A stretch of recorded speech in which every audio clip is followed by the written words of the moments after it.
Hi guys, welcome back to my YouTube channel. नोंथांमोनखौ आंनि YouTube channel आव बयखौबो बरायना लाग्रोनाय जाबाय. Guys, जों दिनै टंलायाव थांनो नागिरदों. बेनिखायनो नोंथांमोना भिडिअखौ जोबजासिम नायलांबाय थाबानो जाबाय. जों ट्रेनजों थांगोन. ओंखायनो आं दायो रौता रेलवे स्टेशनाव दंफैयो. नोंथांमोना आंनि भिडिअखौ जोबजासिम नायलांबाय थाबानो जाबाय. बिदिब्ला स्टार्ट खालामसै.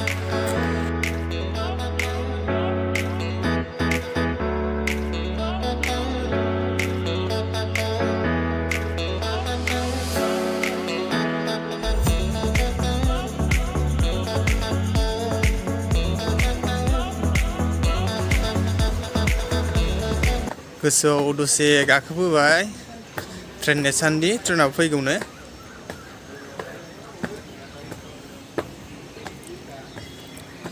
गोजौआव फैदों जों गोजौनिफ्राय बेबायदि नुथाय नुयो रौता बागान रेलवे स्टेशननि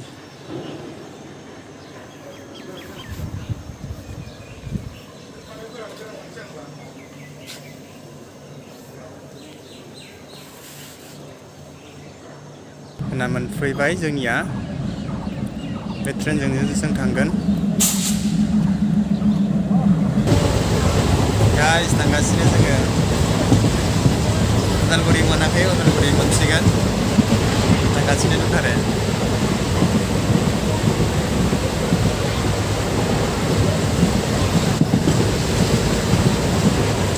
नायलांबाय दा लोगोफोर आंनि अखा हाबाय बोथोरा गाइस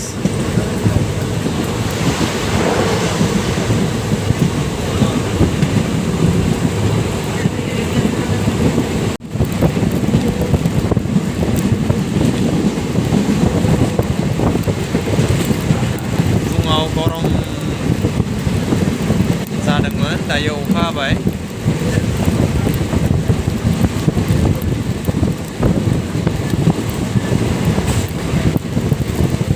दुब्लि फोथार गाइस खोथिया फोबाय हालौबाय खोथिया रेडि दैज्लांनि थाखाय रेडि जाखाजोब्बाय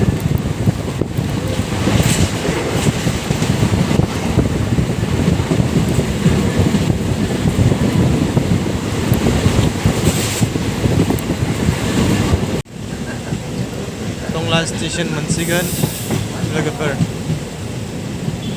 टंला स्टेशन मोननोसै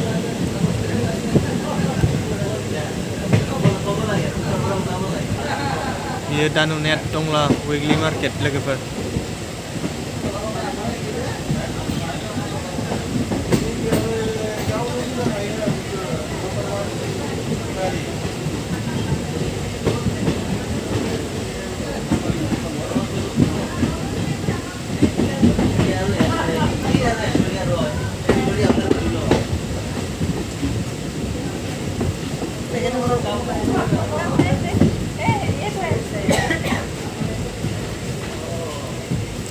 टंला स्टेशन मोनफैबाय लोगोफोर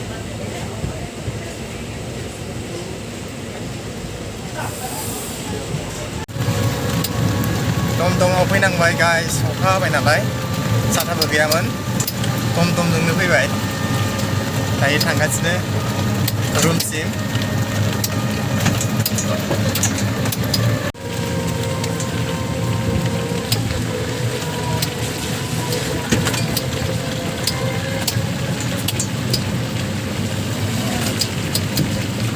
कलेज रड बियो गाइस लोगोफोर कलेज रडआव थायो आङो कलेज रड बियो